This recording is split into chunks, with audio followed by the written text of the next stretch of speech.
it was my computer while we It couldn't. was your computer. That's what I said. Hey, I tested this before the meeting. Okay, all right. Whenever I make a mistake, I own up to it. That's cool, man. You had me wondering, like, what in the heck am I doing? Like, as far as I knew, I was good. Okay. But that's why, like, when we were talking earlier, I said, hey, man, we probably should do this first one, just to iron out all the kinks. And like I was saying in the beginning, what we were discussing, the goal is to make sure to document and convey the origins of P.A.M, the motivation, the purpose, right?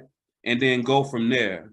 So what made you come up with P.A.M, Ian? So I'm part of it's called the Breakfast Club, oddly enough, here in Oklahoma City for real estate investors.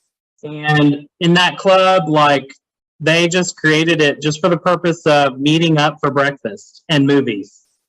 And so it evolved into this enormous networking group of hundreds of people. And I've gotten a great deal of value out of it. And I was like, one day the idea hit me, why am I not doing a messenger group for adjusters? And there isn't one. And I wanted it to be different than the Facebook groups. And so that was the way we could differentiate. Mm-hmm. And one of the contributors to the group, it always contributing valuable, even before Public Adjuster Messenger, Mendy. Hey, Mendy, when you first came across, because Ian told me about the group prior to, of course, it becoming public. But when you first heard about the group, like, what was going on through your mind when you kept getting all those notifications? Blink, blink, blink, blink. So I ain't gonna lie. I think it's a very valuable tool, but I think it's a little, it makes it very hard to not get lost in the weeds in it. Mm-hmm. I mean, look, I'm a big fan. I know there's a lot of people, especially in South Florida, who have that philosophy of, oh, I don't want to network with other public adjusters. They're my competition. I've got my secret sauce. And the fact of the matter is, I do not believe in that at all. I believe we help each other out. We're all going to be better. We're all going to make more money. I've mentored quite a few public adjusters with nothing in it for me but to help other people. I love helping other people. I love other people doing it right. So I love the idea. But I'm not going to lie. I get lost in the weeds and I probably miss at least half of those messages. And how often do you hear that? That's normal. That's intentional. If you've been in any Facebook group long enough, you know that those weeds are endless, and you can get lost in a Facebook group in this quite lengthy, complicated debate, and the messenger cuts that down. It cuts it down to the more relevant and pertinent issues that are plaguing public adjusters and their clients today, not months ago. And that's the difference. And that's why I really enjoy having a messenger group. And I will tell you, in the Breakfast Club and the real estate thing here in Oklahoma City, there's a lot of minutia, and I just scroll past it. But the thing is, that minutia will lead to very valuable business connections and networking, because something about the spontaneity of conversation creates these opportunities that would never come up in a Facebook group, or very rarely. So, yeah. Because so the Breakfast Club group, which I think you say primarily real estate? Real estate investors, mostly, newer people in real estate, but then there was a lot. It was started by old school real estate investors, but they wanted the newbie wholesalers to be in the groups so that they could get deals. And that, that's kind of what it evolved to, was that's just massive networking thing. And they still make arrangements for, to meet up and stuff like that. But golly, those investors that are just waiting for deals to pop up in there. And I mean, I've sold several properties through the brokerage, of course, just by posting a message. I mean, it's the easiest. Talk about the easiest transaction ever. That's it. So, and I've seen the thing with the messenger group is someone doesn't want to post on Facebook because it's like so permanent and very, it's going to invite just an enormous amount of feedback from all the people in their friends list. But if you just put it in a messenger group, it's more like in the moment. Someone's not going to go scroll back 30 screens to screenshot it and post it somewhere and reply. They're just not going to do that. So I think it elicits a different type of interaction. Got it. Because it sounds like what you're saying, it allows people to a safe place to ask questions because it's less likely to get broadcast. Me, I don't know if when I first started out, I would ask so many questions, right? I was the guy, like I would ask, the quote unquote dumb questions. Now I know in retrospect, that's one of the reasons why I have whatever notoriety I have now. But a lot of people, they're not thinking like that. They're thinking, I want to be a professional. I want to be respected amongst these professionals. And if I get publicly shamed, maybe I can never come back from that. And people are way less likely to be like that in a messenger group because you're literally, the minute you post that, there are people that are looking at it right then. And if there's something they don't like, they're going to tell us. So, I mean, it's, with the Facebook group, it's not as instantaneous. We're literally in each other's pockets on virtually any question you have or any problem you're having. You can get almost immediate answers. Yeah. So. And it was one question that came through that people were talking about, at least to me, offline for days after. Somebody was asking, how do you do an inspection? What do you call the Mendy, help me out. Scope. Yeah, how do you scope a particular religion's? But I don't want to misstate the name. Is it Jewish? Yeah, Jewish synagogues. Yep. Yeah, and that was like to me that was an obscure question. Like, who out of nowhere, like it was so random that came up. I was shocked when I started. I was like, really? This isn't. I was like, oh, this is really cool. And it was about the culture and the, closing that type of business. And that information is so valuable. So for people who aren't a part of P.A.M. yet, Mendy, what considerations need to be made if you are doing business with that community, your community? Well, I mean, look, it's really just understanding that it's a little bit different. And, that goes for the same thing as far as, me networking with other public adjusters or me as a Jewish public adjuster dealing with my clients, as a observant Jew, I have certain things that changes the dynamics. For example, I do not use any technology on the Sabbath or Jewish holidays. So you're not going to reach me. If you try reaching me Friday after sunset till Saturday night, I'm not going to be answering my phones. I'm not going to be replying to text messages. I'm not going to be replying to emails. I don't work at all during those times. I'm simply not available. That's what my religion dictates. Another thing is, and you've probably seen this with me when we were at a conference together is, I keep a kosher diet because of Judaism. That means that, if we go out, chances are, unless we're in Miami, it's not going to be a kosher restaurant. I'm not going to eat. I'll have a beer. I'll have a drink. Those things are things that are usually kosher regardless of the venue, but I'm not going to be eating. All right. So it sounds like it's okay to send a Jewish person a text or an email on the Sabbath, I think which is Saturday, but just don't expect no response. Exactly. Yeah. I get messages and emails from my clients all the time. And, after the Sabbath is over, I'll go on and I'll respond, etc. So already, because I want to ask more questions about that, because it got deep. I think it even got down to the marketing aspect of right. So how do you even, if you're somebody with intentions, do you just say, all right, I'm probably not going to get no business. If somebody like Mendy is my counterpart or up against me for the business of this Jewish person or this mosque, I might as well just say I'm not going to get it. Is it just like that, to where if I don't fit that category, I'm not going to get it, or is there other factors considered? Not necessarily at all. I mean, look, if they met both you and me, yeah, I might have a slight advantage, and that's going to be with any race or religion. Okay. The natural, the natural perspective of someone's going to be is if I've got that one step closer of a connection, I might, just trust the guy automatically a little bit better. And that goes to, one of my favorite things, and I was training in a new adjuster this week is, we're in a business of sales. And what's that business of sales? To be good at sales, you got to get trust. Okay. And that's the difference between referrals and when you're just knocking. Okay. When I knock on the first guy's door, I've got to build that trust. When I then get him to refer me to that neighbor, my job's that much easier because the trust is there. Hey, my buddy hired him. My buddy trusts the guy, so I'm going to trust the guy too. And so, automatically, sure, there's probably a little bit of that aspect. But that's if we're coming me and you at the same time. If you come over there and they don't even know of me, why wouldn't they hire you over me? If they don't know me, they don't know that there's another Jewish guy who does this.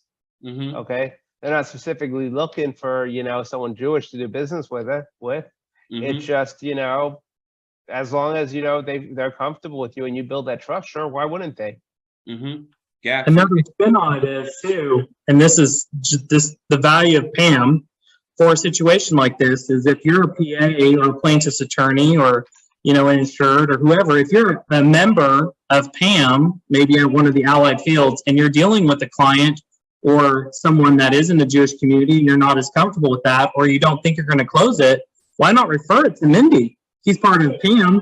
That's a perfect opportunity to post that and get that referral source to someone that you know. I mean, just today I put a face with the name, and now I know, hey, if I have that problem or that issue or, a specialized cultural aspect, I'm going to reach out to Mendy.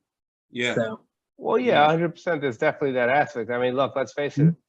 I don't speak Spanish. If I have a client who only speaks Spanish, that's not going to be, I won't be able to be the best service. I have once or twice in the past using Google Translate, but it's simply, it's not the ideal. Yeah. I mean, think about it. You have that recorded statement phone call and you're going to an interpreter, or sometimes the desk adjuster speaks Spanish and you don't. It's just not.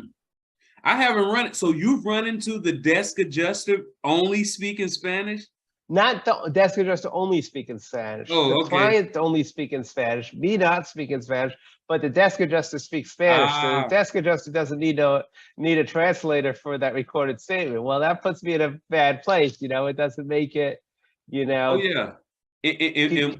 In one of my past lives, I was a independent adjuster. I was working managed claim models down in South Miami through a TPA for citizens, and every claim had to have a recorded statement, and 9 out of the 10 claims were Spanish speakers, right? Yep. I later discovered that majority of those people were bilingual, and they probably could speak English just as good, if not better than me.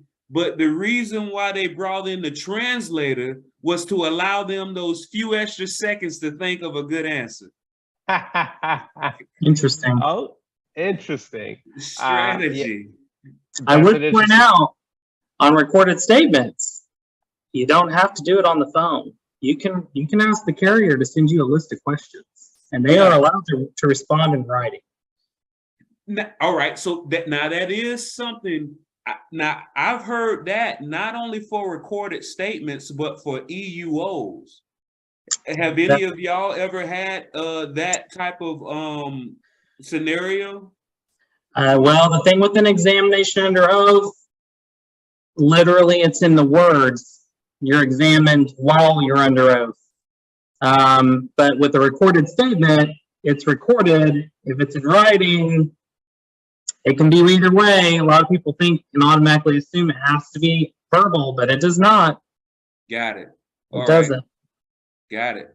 Hey, so all right, so we got the origin. The origin was you were already in a group, Breakfast Club, and you see, well, if it's working like that with this industry, why shouldn't it work like that with other industries? Actually, are y'all familiar with Kevin O'Leary, Shark Tank?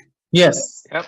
So I was watching one of his he has a YouTube channel, and I was watching one of his shows, and one of the questions came in, said, all right, you sold your learning company, your education company, for, I think it was upwards of $1 billion.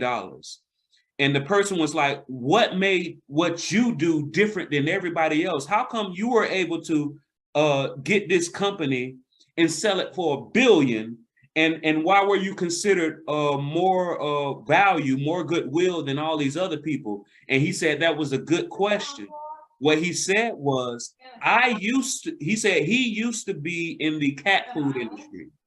And in the cat food industry, it had what he called two engines, two bases. One was tuna and one was beef. And the only difference between all of the flavors were all of the engines were just the flavors. If you put this flavor on the beef or the tuna, you could sell it for maybe a couple dollars more than if you put this other flavor on the beef or the tuna. And what he realized was a lot of these learning companies were spending so much money on creating a brand new math course, on creating a brand new reading course. And what he said was, why not us just create one reading course and one math course, but just license out characters to teach it?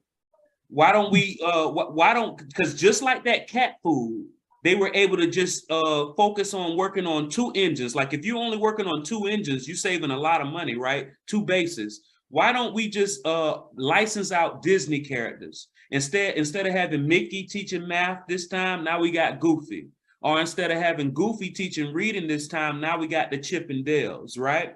And what he said was, because they had established so many licenses with all of these different characters, that's what made them so valuable. It sounds like you said, all right, if it works here, it works there. And it seems like it's working, right? So, yes. So what's your motivation? I know you said it, but in more detail, that was the origin. But all right, why not just say, I know it would work, but I want to keep this to myself? What was your motivation of saying, all right, let's just open it all up? Well, that was, I guess, the second part of the origin is there was a fraud situation that happened inside of the public adjusting industry, and I happened to be one of the people that was defrauded. And so I realized that I had a bunch of public adjusters that were already in a messenger group that was fairly active, actually. And I was like, what if I have these people that are already these members, I would just automatically add them. Mm-hmm. And so they would be great. I mean, we kind of created a little bit of camaraderie through that. And, I'm actually really close to winning that deal, by the way. And it's just been a great experience in the networking. And so I knew that I had people that were receptive to the idea of being in a messenger group. And so I just went ahead and launched it. And I said, you know what, I don't expect anything to come out of this at all. In fact, as you guys probably know, I pay for everything.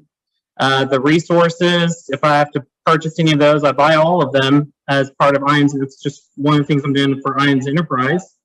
And I'm trying to encourage a little bit of change in our industry. You said it earlier that public adjusters typically want to keep things close to the vest. In fact, some people think that I keep a lot of things close to the vest. I do like to share a lot of value in the groups, answer lots of questions. I really try to give the answer that I know. And I wanted to keep that theme going. And so I was like, well, I have a lot of resources. I'm just going to put them in there and see what people think, and this thing's turned into a pretty large cache of files, a large group of people that are communicating daily. I mean, I would call it a success. We've only been doing this for 4 or 5 months now. Yeah. So. Mm-hmm. And more and more people are getting added almost daily, and they seem so grateful, right? One guy that I added said, "Did you just invite me to the public adjuster Illuminati?" I said, he said, "Man, I'm going through all this stuff. It's like it's loaded, right?" That's the stuff that people usually don't share. Like they might share one file, but they don't share their entire library. I mean, because they've spent hours collecting it. And I was like, well, why don't we just give it to everybody that wants to be collaborative? I mean, and that's the key is, you know, we're not out inviting literally every public adjuster. We're inviting people that are going to contribute. And I feel like if you can't interrupt your day to answer a few questions in the forum, then you're probably not the right member. You know what I mean? Or at least read the post and contribute here and there, at least where you have expertise.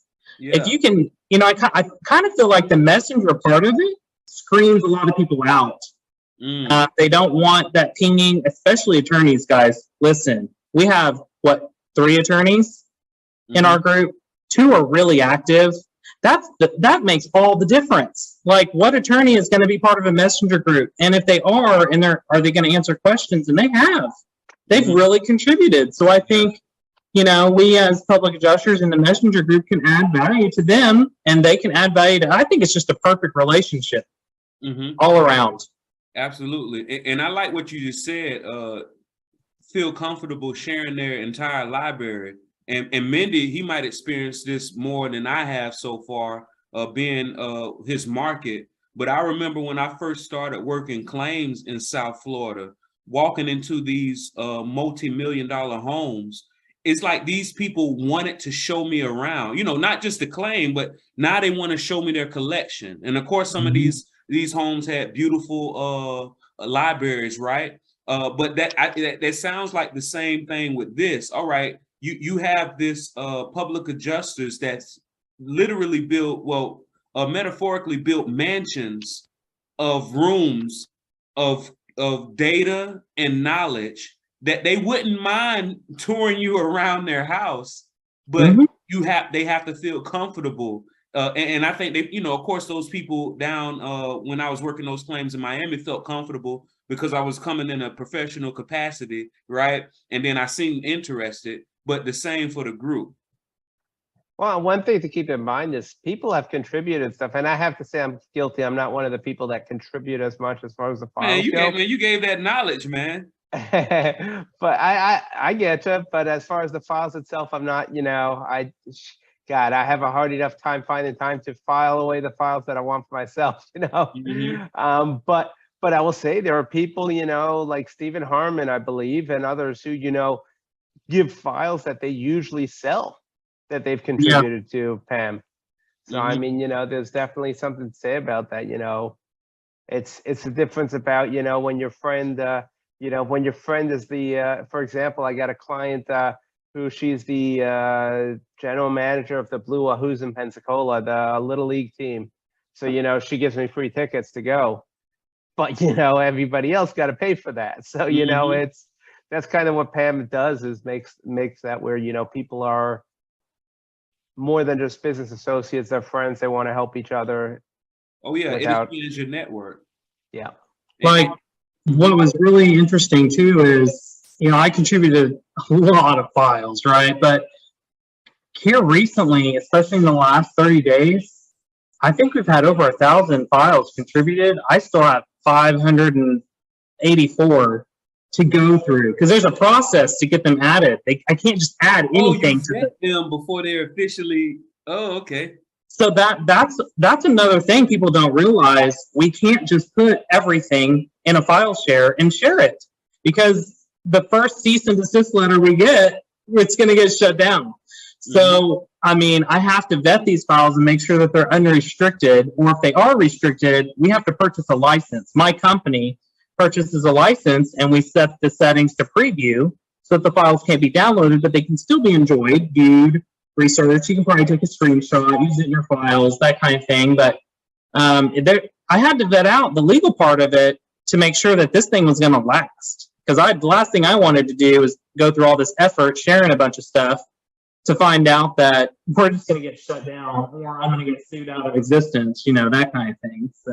So explain that, because that is something that from the very beginning you've been on top of, making sure, all right, are we able to use these files?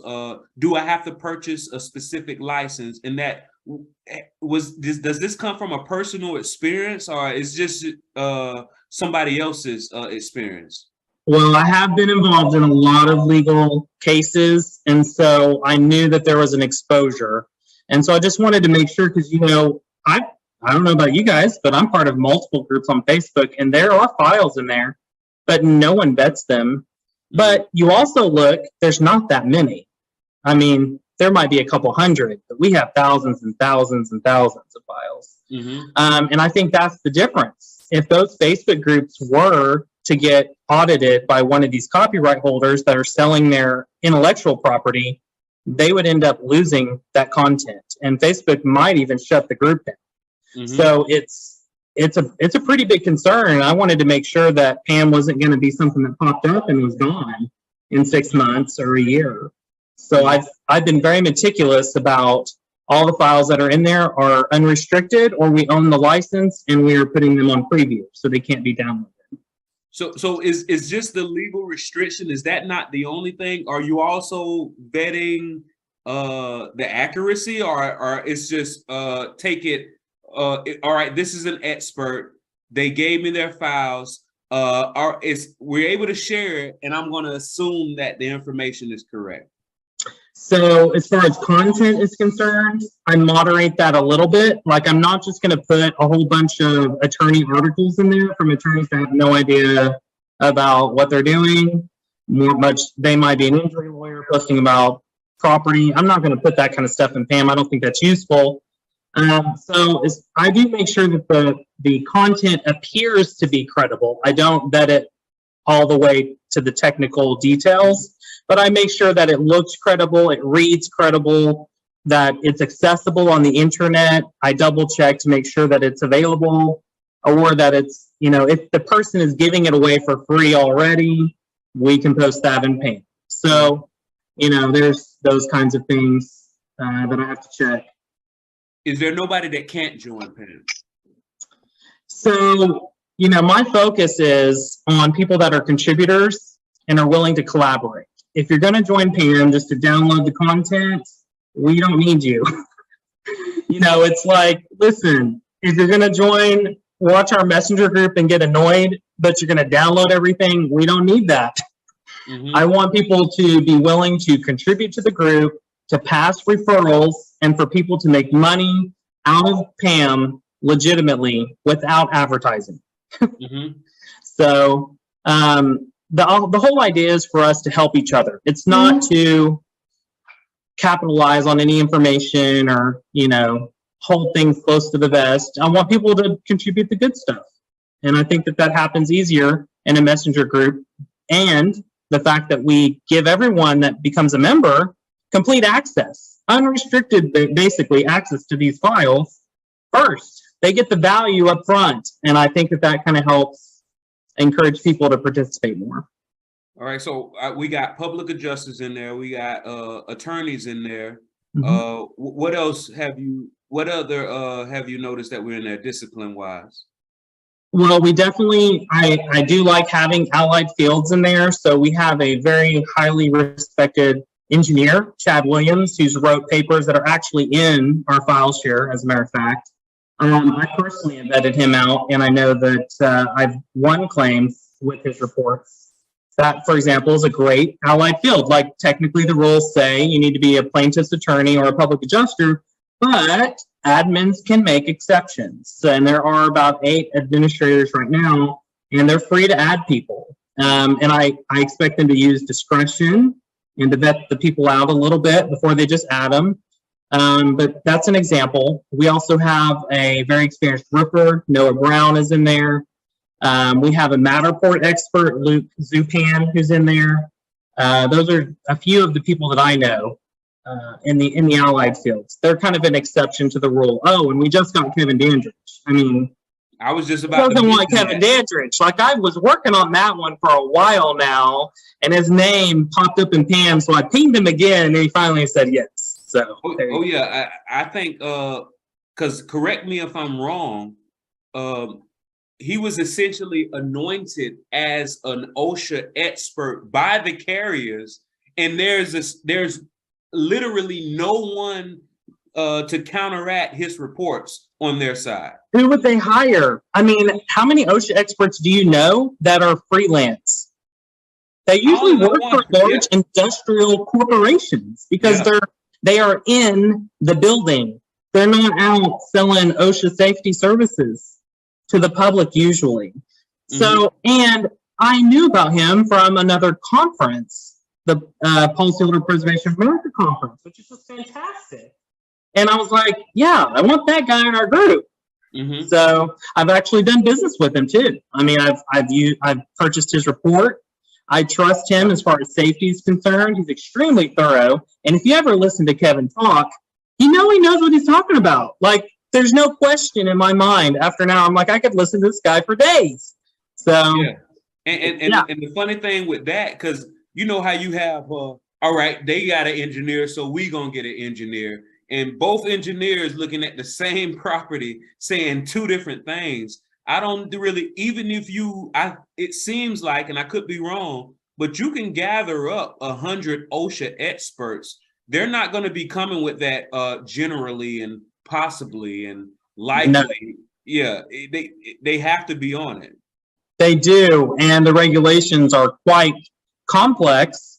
And you know, from the regulatory filings that I've seen, the fines are astronomical. And you really only get one bite at that apple, because the second time they come, they ain't leaving you in business, or they're going to make you pay a lot more than you did last time. So, I mean, it is a real thing. It's definitely valid to put ocean line items in your estimate. You should. In fact, I'm kind of of the opinion if you're not putting ocean line items in your estimate, there might be an errors and emissions issue. Yeah.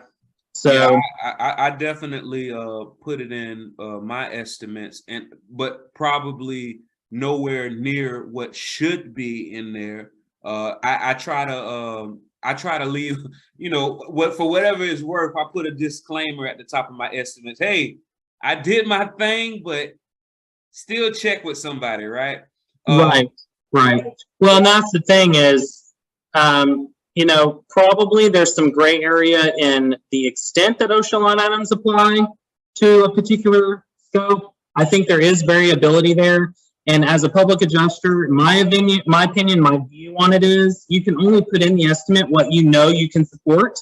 You can't put things in that might be there. So unfortunately, if you can't support a line item yourself, don't put it in there. But you can tell people, hey, I put in what I know and I believe is reasonable, but I'm not an OSHA certified safety expert. We would hire someone for that. And so, I typically I put in a URL to some verifiable support and documentation, because at least in Florida, one of the loopholes to potentially getting a bad faith settlement is the carrier representative can't knowingly do something wrong.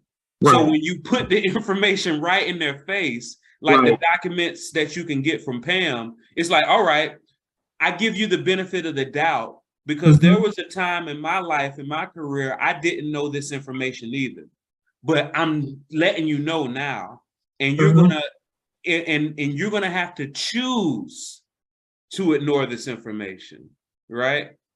A perfect example of that is the OSHA letter that says OSHA applies to residential claims. And that, my friends, if you're not putting in your proof of loss package, you're going to have trouble. I mean, that document needs to be in that package. And it's one of those things that maybe another public adjuster, and at some point I thought was pretty close to the best, as a matter of fact, but you know, it's in P.A.M. That letter is in P.A.M. It was written by one of the directors or someone high up in OSHA. And he's like, listen, it applies to residential. I mean, that needs to be in your stuff. So I need to get that letter. Oh, yeah. Let me get that letter from you, Ian. Let me get that letter. And speaking of Ian, all right, so for anybody who does not know, Ian pronounces his name Ian. And the weird thing is, Ian, like, I remember when I first learned how you pronounce your name. So whenever we talked, I had to consciously tell myself to switch it, right? Put more emphasis on that I. Now, whenever I'm dealing with these Ian claims, I have to consciously tell myself to switch back to Ian, right? Yeah. Mendy, are you working any Ian claims? Yep. That's Uh-huh. how everybody's pronouncing it over there. Mm-hmm. So I think, where are you based out of, Mendy? I'm out of Miami, but we work throughout the state. Got it. So you don't mind trekking over to the West Coast? So I'll tell you coincidence, or I prefer to say divine providence. Mm-hmm. About 6 months ago, I decided that I was going to expand our daily operations to the Fort Myers area. Wow. Because, hey, it's a 2-hour drive and, there's not as much competition over there as there is in Miami and, better advertising opportunities. And so we've been running TV ads over there for the past 6 months. Goodwill, getting ready. So, because you know what, build the market, yeah, we only got 3 claims in 6 months, but you know what? Those 3 claims paid for, made it more than break even. And, over time, you build up your branding and your marketing and whatever. And then now that the hurricane hit, people look at our ad and they're like, oh, that guy's been here before the hurricane. We know we can trust him. Mm-hmm. Yeah. And, so we get those clients calling us up. Our ad has been paying dividends now. Man, that's good, man. Divine providence, right? Because I've been down there too. But mostly what I've been doing is acting in the capacity of somebody who documents the claims as close to the event as possible, document and write estimates. And that's what I've been using P.A.M for lately, is to get some insight on some things that I don't know with my estimate writing.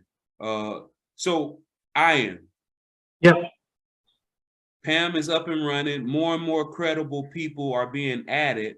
I know one thing, because I think the purpose of this first installment was just to document, the purpose, the motivation, and all of that. But one of the things that I know you and I talked about doing is looking like in like the past week or two of that fast moving P.A.M and pick out a couple things that we would go in depth in and be able to talk more about and share more about. Is there nothing currently that we could look at this point as far as what was shared in P.A.M that might be valuable to some people that's watching or listening? A blast in the past was that mobile home conversation. That I submitted. I was like, man, that goes back to my training days from an adjuster, because I have not handled any mobile home claims on the interior, but I remember being trained on them. Mm-hmm. And the reason I was trained was because Farmers acquired Foremost, you might remember, way back when. And Foremost is primarily specialty risk and mobile homes. And so I went to some training. They were like, hey, these are put together like this. We went out to a mock mobile home kind of training event, and they explained a few things. And one of those was, hey, all this flooring goes underneath all the walls. I was like, dang, okay. Now, I will say, they didn't tell us to repair or replace the whole mobile home. Oh, so they told you the science, and then they say, all right, but they're like, oh, you can cut it, you can patch it in. But knowing what I know now, I actually had a house that wasn't a mobile home. It was a site-built home. It was on a crawl space, and it had 1x10 wood plank subfloors underneath every wall in the house, including the exterior walls. Mm. On top of that was a subfloor or a wood floor, and then on top of that was a vinyl floor, vinyl plank. Mm-hmm. When they removed the subfloor because of water damage, there were chunks taken out of the 1x10 boards, and there was a little bit of displacement, unevenness because of the moisture, I believe. And that claim has been going on for 3 years. Wow. Because the insurance company, despite all the evidence, doesn't want to pay for the house. And I'm like, listen, we haven't engineered these boards go underneath. You know what they want to do? They want to cut it. Well, it's the same principle for the mobile home. You can't even get 1x10 boards. So it's like, so for the mobile home, you know, that vinyl flooring goes underneath the whole wall, all the walls. So how are you going to do that? You got to figure out a way to do it and estimate for it. Because the overwhelming response in P.A.M. when I posted that is when you have legitimate documented water intrusion to the components, it essentially almost always is a total loss. Can you not think of a scenario where it isn't a total loss when you're dealing with those type of mobile homes and water intrusion? You know, there's a lot of really nice mobile homes these days. They're not simple like they used to be. So, I mean, yes, there's going to be exceptions to the rule, but definitely it's a consideration. But like if a mobile home has tile floors on them and there's no water damage to the tile floors, you know, question there. Does the tile run underneath the wall? Probably not. But that vinyl that a lot of mobile homes have, it's sheet vinyl and it goes underneath the walls. So that was my issue. I learned when another member posted about there's a layer of material that gets damaged that you can't access. That's the part I did not know. And so I myself learn stuff all the time. Well, that was a perfect example of something I learned from P.A.M. I didn't know. I don't know if I'll be able to use it, but you never know. I might. Oh yeah, Samia, I think that's how she pronounces her name. She's a member of P.A.M. She also said, because a lot of these mobile homes have VIN numbers, right? However, they are written under homeowners policies. Correct. A lot of them. What she was saying was some adjusters can be nasty if they wanted to and treat it like an auto claim. And I haven't, her and I are supposed to talk so I can get more information of that. But apparently, if they start treating it like an auto claim, that's when you could start dealing with issues, I think, and I don't want to miss issues of salvage and things of that nature. Well, they can do that. I mean, they can do that on homeowner claims, but good luck ripping it off the slab. Yeah. Same thing. But you know what? Mobile homes are expensive to move. They're like $5,000 to move. So I don't see a carrier spending $5,000 to find out if something's salvageable. Now, could they sell it to some guy for $5,000 and he cover the cost? Maybe that's something they could do. But here's the thing: a lot of policies have deadlines, and if the public adjusters are doing proofs of loss, like they should be doing in most cases, then those deadlines run on their salvage rights. So I would, point that out. I'll tell you a funny story. I had after Michael, we had a trailer home that we were hired to, a mobile home that we were hired to represent the homeowner. And the homeowner had a problem where they simply could not afford for the trailer to be salvaged. And so, we were fighting back and forth with the insurance company. The insurance company invokes appraisal. And, the desk examiner real nastily says to me, and just so you know, if there's 80%, if it comes back at 80% or more, then we're just going to pay 100% to salvage the trailer. Which I spoke over with the client, that she's like, no, I cannot afford that in any which way that they salvage the trailer.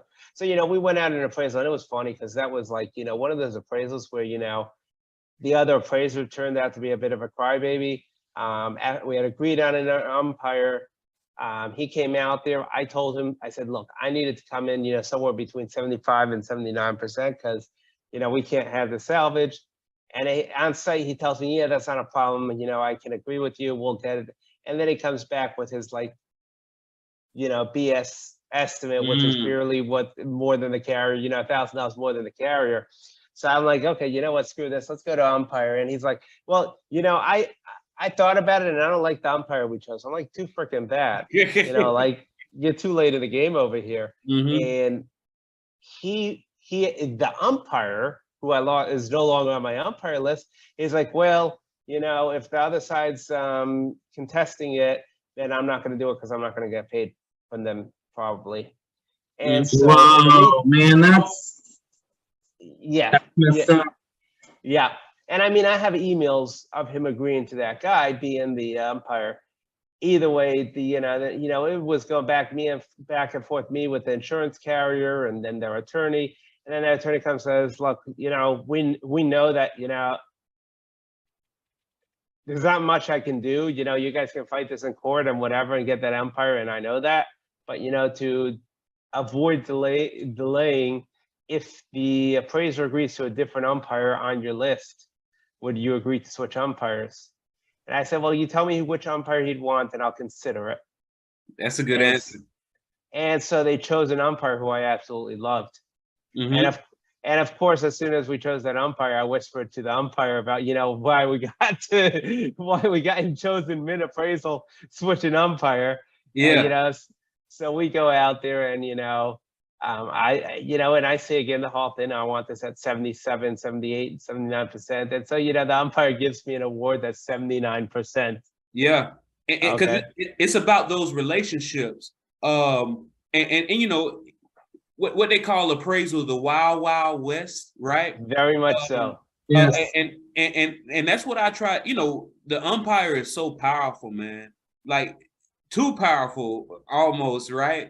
To where I'm like, so this is something that I do, like, because I'm going to talk about where my sweet spot typically was in appraisal. And then I'm going to talk about some of the people that I speak to that's dealing with appraisals $1 million plus, right? And y'all let me know y'all opinions. You know, my sweet spot where I was specializing in was residential appraisals under $100,000, right? In those appraisals, my charisma, my likability, right? My wittiness, I was able to get a lot of appraisals done without umpire because they like me. My counterparts like me, right? Mhm. As the delta, the difference between the carrier and the insured starts increasing, it don't matter if they like you or not, Right. right? You're going to get whooped. They're going to set all types of traps, right? So one thing that I would do is, let's say I got a list, because I always vetted my umpires, right? One thing that I would do is, as soon as I got that list, I would call the umpires, to vet them, of course, right? And I say, yeah, you know, really, I just came across your name. I just wanted to get your methodology and how you do your umpiring. And what a lot of umpires try to do, they try to start questioning you first to see what side of the ball you're on, so they can seemingly tailor their answers to what you might need to hear in that conversation, right? So what I would do is I would get straight to my questions, and just so they don't know exactly who I am yet, so I can figure out exactly how they move for the most part. And then I say, well, yeah, so like I said, I just came across you and I may be choosing you as an umpire one day. And then boom, if I like their answers, I might go out and pick from that other person's list. But the reason why I would do that is, have y'all ever heard this saying, umpires usually dance with the person that brought them, right? Listen, I can tell you a lot of ugly things, but I'm about appraisals, but I'm not going to say with it being recorded. If you want to record it, if you want to stop the recording, I can tell you all kinds of stuff. Got it, because I'm going to keep it general. So I said that to say this. That doesn't work once the deltas start getting up there. Right. And so I heard this, and let me know what y'all think about this, because I was in a conversation with some appraisers that routinely do $1 million plus appraisals. And in their opinion, every umpire should be court appointed in order for the appraiser and our public adjuster to avoid liability. What do y'all think of that? Man, Mendy, he got something to say. Here's the thing, if it's court appointed, basically both sides agreed. If they didn't agree, they got to argue it to a judge, and the judge decided who it was. And most judges are going to appoint someone they think are going to be unbiased and ethical in their decision. So unless you're going to try to get the judge kicked off your case, you probably should pay the award after the court-appointed umpire signs it. What do you think, Mendy? So I disagree on the idea of going court appointed umpire, because let's face it, fact of the matter is, yeah, let me just put it to you like this, okay? Appraisals is all about who knows who knows what, and it's not just in the appraisal panel, okay? It's, and you know, and I can tell you, I know certain umpires, if I'm going against a certain appraiser, while I love that umpire, I know I'm not going to use that umpire against a certain appraiser, because those two do a lot more business than me and the umpire, okay? And on the same token, you go court appointed route. Fact of the matter is, it happens all the time. Who does the judge appoint? Somebody, the guy that he goes golfing with, or his buddy who just retired from the bench, or, you know, people who have no freaking clue the first thing about appraisal, okay? You know, and it's like, well, you don't know anything about the business. What are you doing on the panel? You don't even know how to write an estimate. What are you doing on the panel? Mm-hmm. The retired judges are good, though. And I will say, if they don't know everything about claims, it's okay, because now you're down to who's arguing. Who's got the best, most persuasive argument? That's going to rest on the best appraiser at that point, and the one that documents their file. So, I mean, the key to winning those court-appointed umpires is to make sure you put several on there that you know will do a good job and are unbiased, obviously, but have a couple in your back pocket that, like, hey, judge, if you don't like this, I know a mediator over here that they're neutral all the time. And or the other thing is, a lot of the people are split the baby kind of people. I mean, I think it depends on the issue. Right? I mean, there's some issues you can split the baby on. There's some that you can't. I understand, but at the end of the day, the estimate tends to be chopped up if it's a split the baby kind of person. I'll tell you, I had one panel where I literally I basically threatened the panel that I will personally make sure that the client goes after their errors and omissions if they went ahead and signed that award. Because I brought all the evidence to the table, which, to be quite honest, I found out afterwards the umpire never even read it. You know, we had a hygienist out there. We had all these reports, you know, while the other party brought nothing. And I mean, I had to go to war with the umpire. And I think that is the trump card, because I think, you know, nobody should definitely be calling wolf, but every once in a while I've heard stories to where there have been things discovered after the panel has concluded, and when they try to come back to the counterpart, the other appraiser, they're like, "Oh, I don't want to open it." But when you show them overwhelming evidence why it's no way that we could have known this, therefore we must reopen this to consider it now. I've heard that more times than not, when you ask that person after you've tried, when you ask them for their errors omission information, suddenly they're readily available to talk. Yeah. Again, it's not something you call wolf all the time, but every now and then it comes into play where you do have to, you know. If you're going to do your job right, you got to be willing to go to war and do what's necessary. So I think, you know, this was, I think the first installment was us getting the purpose, the origin, trying to work out whatever kinks that we can work out. What Ian and I plan on happening, Mendy, is multiple people in P.A.M, just like you came in a valuable contributor in every way. But even with this installment, we're hoping that it's going to be multiple people coming in. And what I'm hoping is that we're going to be sharing screens and going over some stuff that's very important. Is there nothing else that you can think of, Ian, that you came across recently in P.A.M that you want to share, or something else that you want to make sure gets out and conveyed in this first installment? Well, I did want to point out that we did invite policyholders to join our P.A.M conference this evening.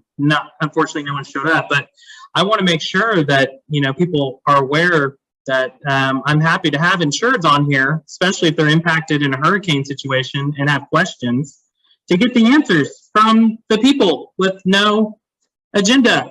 I mean, so definitely. That's good. That, you know, that's That's some middle of the, you know, I do a lot of studying for marketing. This is some middle of the funnel stuff, right?